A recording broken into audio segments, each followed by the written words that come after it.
Nuestro invitado de hoy es abogado, magíster en Ciencias Políticas y doctor en Derecho por la UNE. Sus principales actividades académicas actuales se focalizan en la docencia universitaria.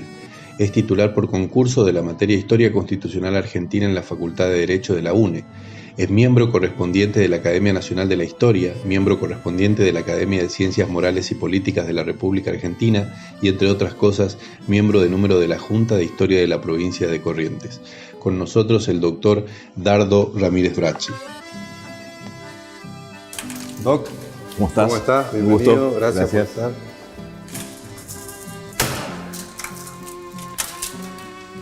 Por favor. Gracias por estar acá. Gracias por la invitación, Eduardo, y poder compartir seguramente cosas que hacen a la historia de nuestra provincia. Exactamente. Y nuestra identidad. Vamos a hablar un poquito de historia, pero para empezar de una historia muy particular que tiene que ver con la historia de nuestra Constitución o de nuestra constitucionalidad. El 11 de diciembre de 1821 se sanciona la primera Constitución de la provincia de Corrientes, cuya redacción fue confiada a José Simón García de Cosio, bajo el título de Estatuto Provisional Constitucional.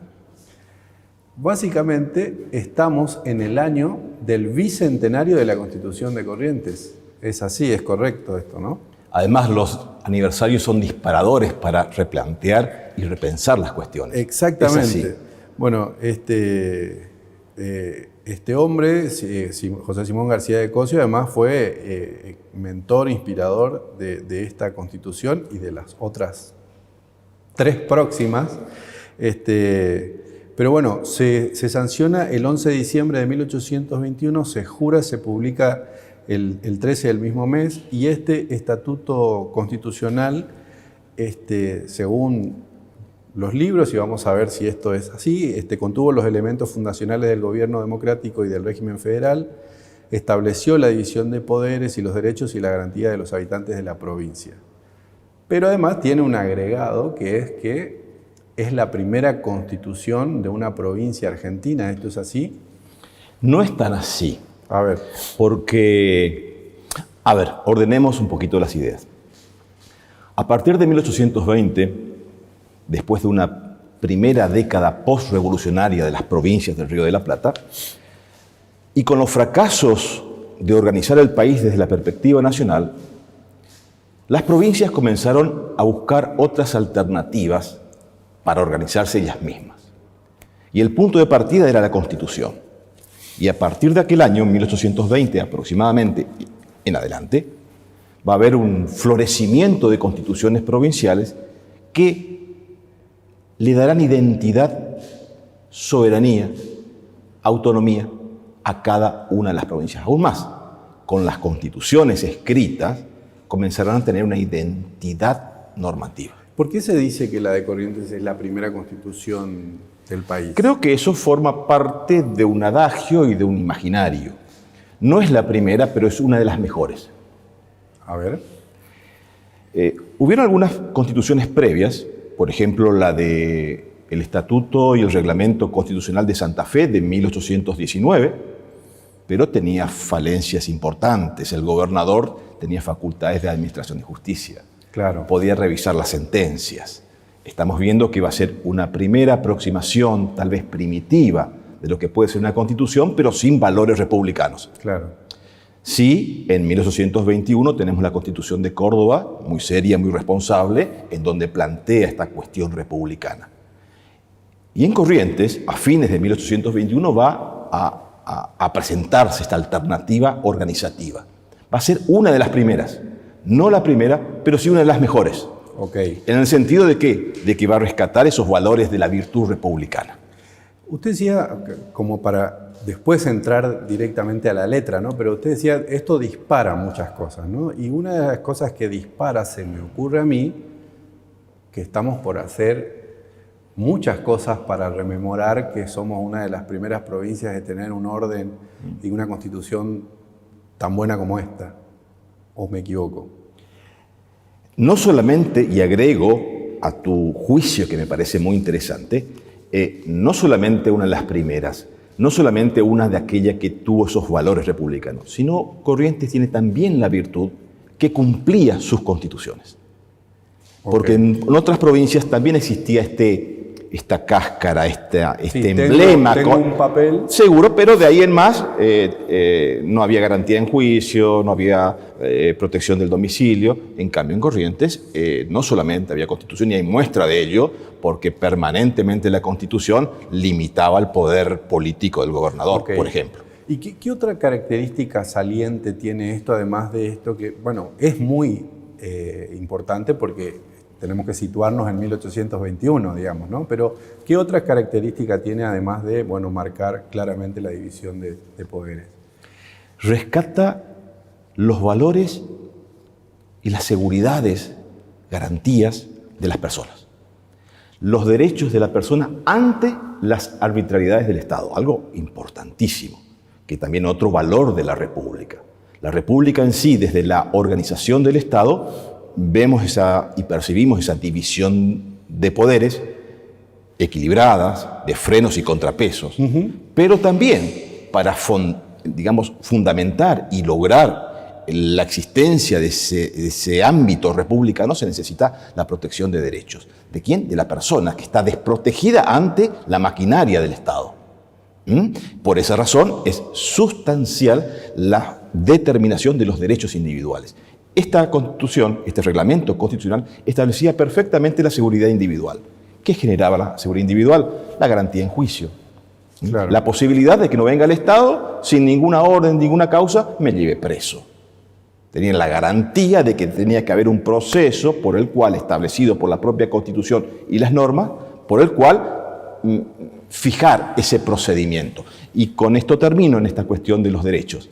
Hay una máxima, un principio que es bellísimo, que lo rescata nuestra Constitución y es espléndido.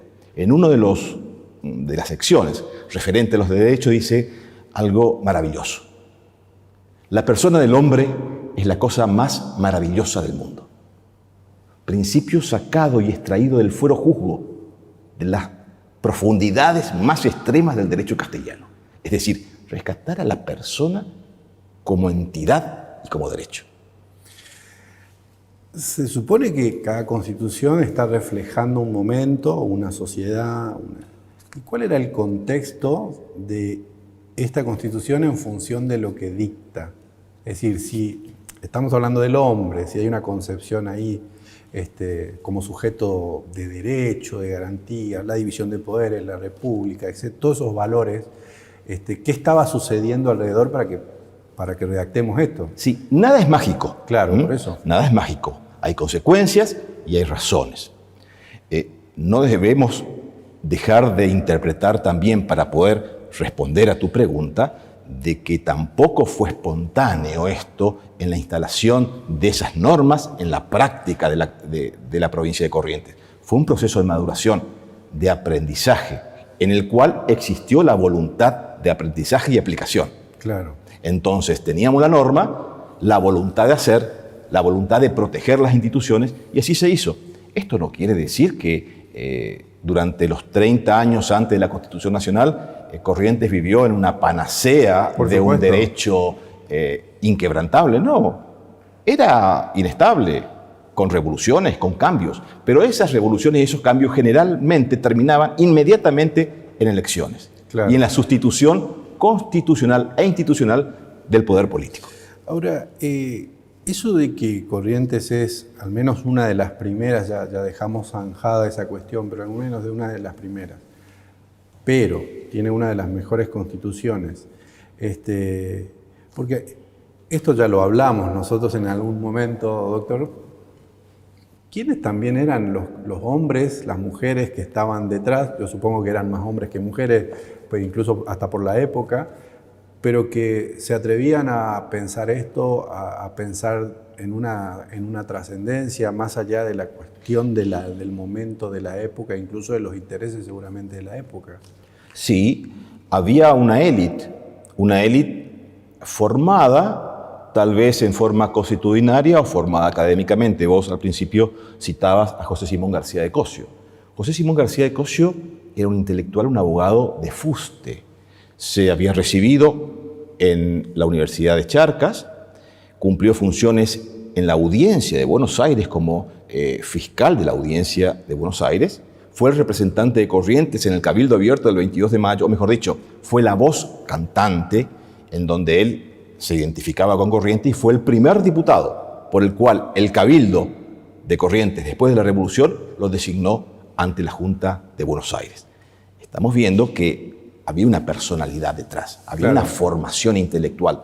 Y tomo como una referencia a García de Cosio, pero había una élite, Ferré, que era constructor de barcos, Fernández Blanco, que era comerciante, gente que tenía interés para que esto medianamente funcione y participaba. Y en ese marco también se va a dar una característica que va a tener esta élite correntina, élite en el mejor sentido, en el élite de estar capacitado, que no tuvo otras provincias. Va a ser una élite tal vez de pluma, tal vez de consideración intelectual. No quiere decir que no sea de acción, pero no era de espada. También, claro. No era de espada solamente, no era el caudillo que se hacía gobernador. No era el caudillo que venía con sus montoneras a caballo y se hacía gobernador, sino había, por eso también, la consecuencia del respeto de la norma y de la ley. Claro, era gente que creía en eso, digamos, ¿no? Desde luego, desde luego. Doctor, ¿qué queda de la Constitución del 21? Quedan los principios primeros. Aún más, aquellos principios primeros que estábamos citando, de división de poderes, de garantías individuales, de protección de la persona humana como un bien inigualable, aún más van a ser cimientos para la construcción de las constituciones nacionales. Claro. Porque este ramillete de constituciones provinciales van a ser el antecedente y el abono para cuando los constituyentes del 53 vayan y traten de organizar el Estado. Además, en ese año 53, los constituyentes correntinos fueron uno de los que proponían con más ímpetu y más intensidad los derechos y la formación y los modismos constitucionales. El artículo 29 de la Constitución Nacional, por ejemplo, que prohibía el uso de facultades extraordinarias en suma del poder público, indefectiblemente la participación, la opinión, el criterio de los correntinos, que siempre estuvo en su carne, limitar el poder absoluto, porque en el proyecto de Constitución de 1847 prohibía expresamente otorgarle al Poder Ejecutivo facultades extraordinarias, que en ningún lado de las provincias del Río de la Plata se manifestaba esa intención. Al 53 nos fuimos con Pujol, por ejemplo, ¿no? No. En el 53 estuvimos con Díaz Colodrero, estuvimos con Torrent y con Ferré. Okay. Pujol en aquel momento tuvo una participación fundamental en el Acuerdo de San Nicolás de los Arroyos, que es el pacto preexistente previo. Pujol fue el de la idea que lo convence a Urquiza para hacer la convención constituyente sin otros acuerdos previos. ¿Por qué? Porque había un acuerdo antes firmado y que estaba en vigencia, que era el Pacto Federal de 1831. Y esa idea de Pujol hace que se ratifique el Pacto del 31 en el Acuerdo San Nicolás de los Arroyos. Ahí está el genio de Pujol. Después va a ser electo gobernador de Corrientes. Pero quien va a participar en la Convención Constituyente 53 van a ser otros correntinos, que también muestra eso, la luminosidad de la idea de toda una generación. La poesía dice: cuando la patria quiso ser nación, me fui a San Nicolás de los Arroyos con la idea y la pluma de Pujol, ¿no? Correcto. Ahora, estoy pensando en Pujol, estoy pensando en Cosio, estoy pensando en esos enormes hombres que tuvimos y pienso también, y por ahí equivocadamente, tal vez por el tipo de formación a la que uno accede, digamos, que tenemos más presente por ahí, nuestra generación al menos, qué pasaba en Esparta y en Atenas, y no qué pasaba acá, digamos. Es como esa construcción de la historia local con los hombres nuestros que tenemos y muy buenos, como que por ahí se enseña por ahí o de costado o no se enseña tanto como se enseña otra en determinados momentos. ¿Esto es así, sigue siendo así? Hace rato que no voy a la escuela, ¿no? Pero Es así, es así. Hay una gran deuda que tenemos con nuestra enseñanza, que es instalar y poner como epicentro nuestra identidad histórica y estudiar la historia desde Corrientes hacia el país y desde Corrientes hacia la región. Sí, es un cambio de mirada básicamente, ¿no? Es decir, son los mismos sucesos, pero con una perspectiva interpretativa y mirada distinta, que en varias partes del mundo sucede eso, mirar el mundo desde donde estamos. ¿Y por qué no podemos? Y todo pasa por una decisión política de cómo ver y cómo instrumentar esto. Además, nosotros y hablo nosotros en plural como argentinos, desde hace bastante tiempo tenemos un anclaje casi trágico, que es la centralidad de muchas políticas. Claro. En donde, así como se determinó una centralidad en las decisiones económicas, sociales, también en lo cultural y educativo. Por lo cual, eso también es un proceso a analizar y que no es fácil de instalar. Bueno, justamente uno de los puntos que excede por allí la cuestión económica y todo lo que circunda, vamos a suponer, a la pobreza, tiene que ver también con esto, con la posibilidad de poder pensar, de poder estudiar, de poder investigar, de que los docentes, de que los investigadores tengan con qué y cómo, y que la producción hasta de textos, digamos, cambie también la mirada, ¿no? Porque finalmente Buenos Aires sigue siendo el mayor productor de todos los contenidos y bueno, y queda a la vista también que hay el déficit y que eso también nos impide por allí el calibrar la valoración, ¿no? Porque si no conocemos y además no valoramos lo que tenemos, difícilmente... Correcto, y hay un ejemplo muy particular en esto, y voy a poner como eje la cuestión de Corrientes, la historia de Corrientes. La historia de Corrientes es muy rica y ha sido diseminada por su influencia en varias regiones del país, sobre todo en la formación del Estado. Y la historia de Corrientes no solamente la estudiamos los correntinos, la estudian los porteños, la estudian la gente del litoral, y se visualiza claramente, Eduardo, de que la interpretación que un historiador de Buenos Aires, de Santa Fe o de Córdoba, cuando mira Corrientes, es diferente. Porque no la entiende, a veces, porque no la interpreta, porque tenemos códigos muy particulares los correntinos que se traslucen en nuestra historia. En la práctica, en la política, en la intensidad de lo que hacemos. Claro. Doctor, la Constitución del 21 va a tener un homenaje. ¿Qué va a pasar? ¿Están trabajando con la Junta? ¿Está trabajando con el gobierno? ¿Qué es lo que pasa con esta Constitución? Desde el año pasado, desde la Junta de Historia de la Provincia de Corrientes, nos propusimos trabajar para recordar esta cuestión. No puede pasar desapercibido que esta Constitución de magna importancia, que ha sido un mojón en toda la región del noreste, porque ni Misiones, ni Formosa, ni Corrientes, ni Chaco han tenido este proceso constitucional, y sí lo ha tenido Corrientes y ha sido ejemplo, como decíamos anteriormente, y la Junta de Historia se propuso instalar el tema.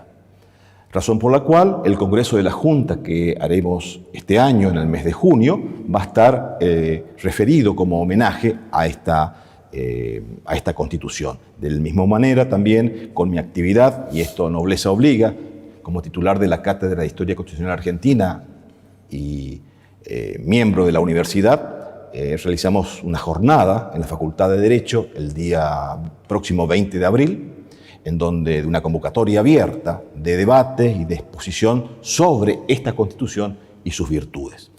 Eso por un lado, y para redondear tu idea, necesitamos, y es conveniente también, que esto no sea una cuestión institucional de entidades de intermedia o académicas. Claro.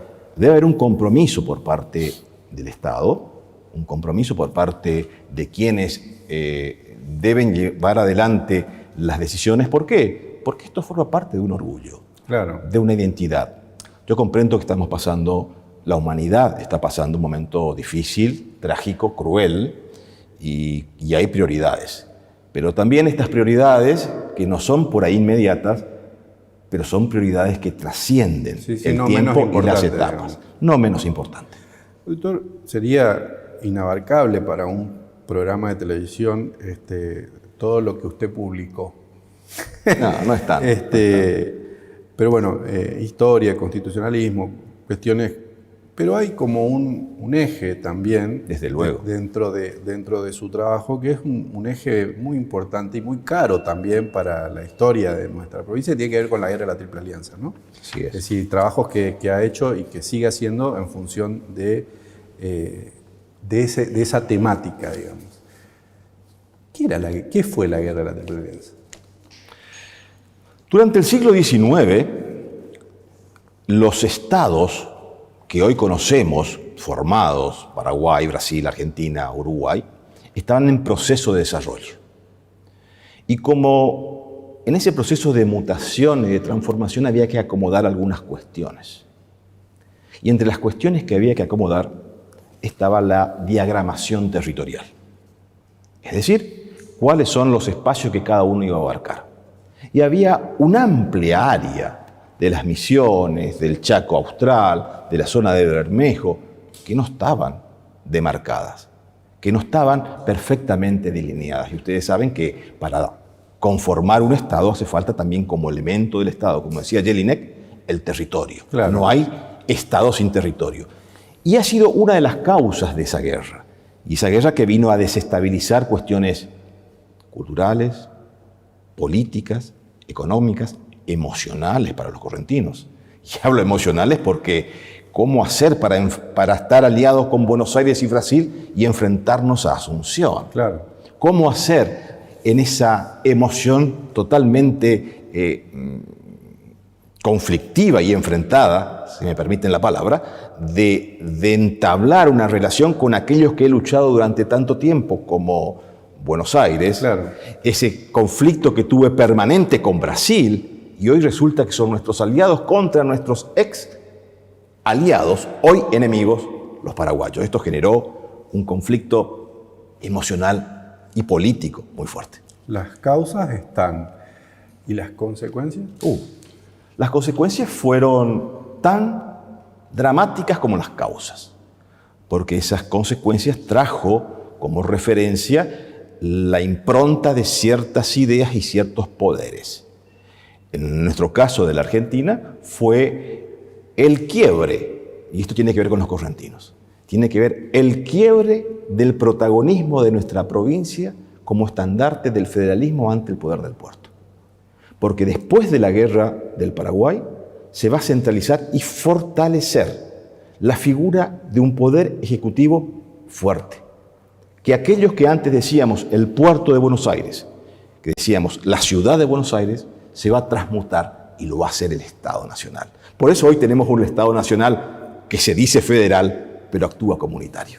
Bueno, ahí me da pie para hablar de un tema que también es muy importante, es muy apasionante, a la vez que actual, ¿no? Es el federalismo en Argentina. Es un tema que, no sé por dónde lo quiere abordar, pero es un tema que no se resuelve, ¿no? Que queda ahí y que además todo el mundo declama federalismo, pero actúa centralizadamente o unitariamente, no sé cómo sería.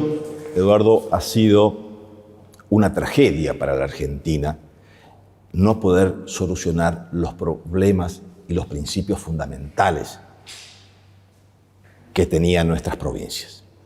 Y el federalismo, ya desde el artiguismo, ya desde Ferré, desde el Pacto Federal, que fue un proceso de un federalismo efectivo, determinante, porque federalismo es eso, es equidad, es igualdad, es posibilidad igualitaria ante los poderes políticos y económicos. Y no lo hemos podido resolver.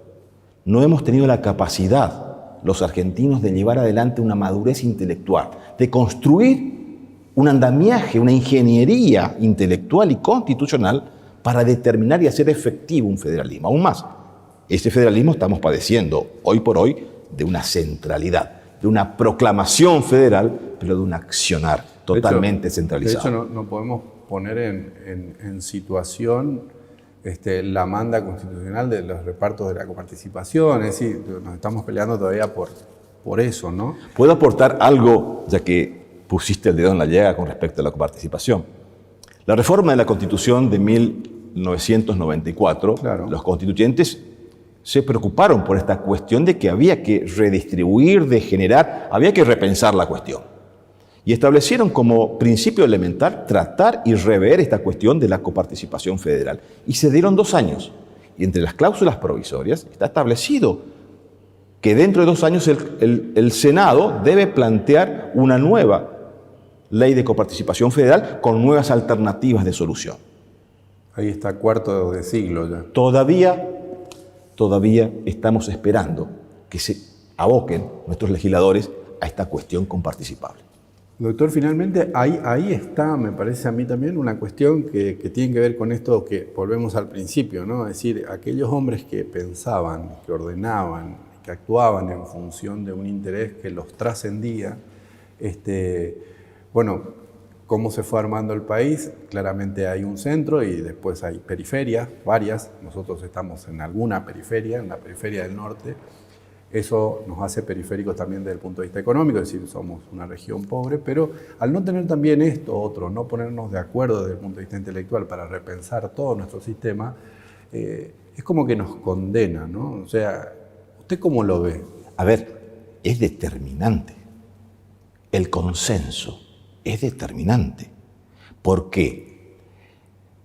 Y eso es una de las cuestiones que hemos perdido, nuestra capacidad de acordar, de dialogar, de poner nuestros objetivos de políticas de Estado que no pueden ser negociables ni cambiados. Algo que teníamos los argentinos en el siglo XIX y principios del siglo XX, en donde había discusiones, había enfrentamientos y pasiones políticas, vaya si no lo había, pero había temas, había cuestiones que eran insalvables y que esas cuestiones no podían ponerse en duda y en juicio. Hoy por hoy cuesta tanto alcanzar el consenso que realmente postergan estas cuestiones vinculadas. Sí, pero además también, así como falta alcanzar el consenso en temas cruciales, hay un hiperconsenso en función de la billetera del Estado para disciplinar, para acallar voces y bueno, y es como un doble juego pernicioso ahí. Estimado Eduardo, las virtudes y los perfiles, esta es una interpretación personal a lo largo de la lectura, de los análisis, de las clases que uno hace, perfiles de maduración de nuestro pueblo argentino, de nuestro pueblo rioplatense, y no quiero focalizar para que nadie se sienta, imputado, por decirlo de una manera, ha cambiado la valoración de sus principios de vida. Hoy mismo comenzamos nuestro diálogo hablando del republicanismo, Claro. de lo que significa la virtud republicana y del respeto de la división de poderes, que antes se hacía. Y en la virtud de la relación del Estado, y voy a poner un ejemplo, que no hace mucho tiempo, sino simplemente hace un siglo. Elpidio González, el vicepresidente de Hipólito Yrigoyen, cuando termina el mandato, le ofrecen una pensión para poder seguir viviendo. Elpidio González se ofusca y se siente agraviado por el ofrecimiento que le dicen cuando yo tengo que estar agradecido. La posibilidad que yo le di, que el Estado me dio a mí para hacer esta vocación de servicio de ayuda. Elpidio González terminó vendiendo anilinas en el tranvía de Buenos Aires. Gracias, doctor. Muy amable. La verdad que quedó corto este programa. Esta es una primera invitación. Seguramente vamos a seguir hablando de muchos otros temas, pero era crucial hablar, no dejar pasar la oportunidad de hablar de la Constitución del 21, que me parece que es un hecho saliente y que tenemos todo el año para poder hacerlo. Así Gracias, Eduardo. Muy amable. Ustedes también, gracias por estar ahí. Recuerden que esta y las demás entrevistas se pueden ver en los repositorios digitales de eduardo-ledesma.com y también en los repositorios digitales del Diario Litoral. Muchísimas gracias y hasta la próxima.